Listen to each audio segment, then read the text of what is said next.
प्रश्न तुमचे, उत्तर आमचे. अचूक, निर्भीड आणि सडेतोड. लोकशाहीचा खरा मंत्र म्हणजेच न्यूज लोक. नगर मनमाड रोडवरील कोपरगाव नजीक असलेल्या साईधाम पाटीजवळ सोमवार दिनांक 23 फेब्रुवारी रोजी रात्री 9 वाजेच्या सुमारास भीषण अपघात घडून एका तरुणाचा मृत्यू झाल्याची दुर्दैवी घटना घडली आहे. कंटेनरने मागून दिलेल्या धडकेत हा अपघात झाला आहे.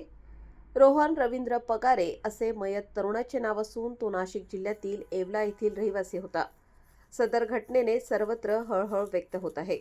येवला येथील रितेश सुनील भुसे वय 25 वर्ष यांनी कोपरगाव पोलीस ठाण्यात दिलेल्या फिर्यादीत म्हटले आहे की ते आपल्या मित्रांसह कान्हेगाव येथे कुस्ती स्पर्धेसाठी गेले होते. कुस्त्या खेळून येवल्याकडे घरी जात असताना रात्री सुमारे 9 वाजता साईधाम पाटीजवळ त्यांच्या मोटारसायकलला तसेच सोबत चालत असलेल्या दुसऱ्या मोटारसायकलला मागून येणाऱ्या कंटेनरने जोरदार धडक दिली. या अपघातात रितेश भुसे व त्यांचा मित्र शुभम सुकाशे जखमी झाले तर दुसऱ्या मोटारसायकल चालकासही मार लागला. मात्र रितेश यांचा मित्र रोहन रवींद्र पगारे वय 20 वर्ष राहणार येवला जिल्हा नाशिक याच्या अंगावरून कंटेनरचे चाक गेल्याने तो गंभीर जखमी झाला होता. घटनेनंतर नागरिकांनी तात्काळ कंटेनर थांबवून जखमींना रुग्णवाहिकेतून ग्रामीण रुग्णालयात दाखल केले.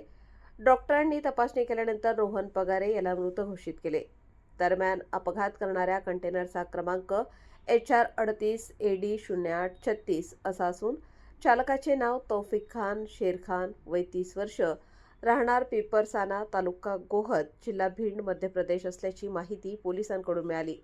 या प्रकरणी रितेश भुसे यांनी कोपरगाव शहर पोलीस ठाण्यात फिर्याद दाखल केली असून निष्काळजीपणे वाहन चालवून अपघात घडवल्याप्रकरणी कंटेनर चालकाविरोधात गुन्हा नोंद करण्यात आला आहे.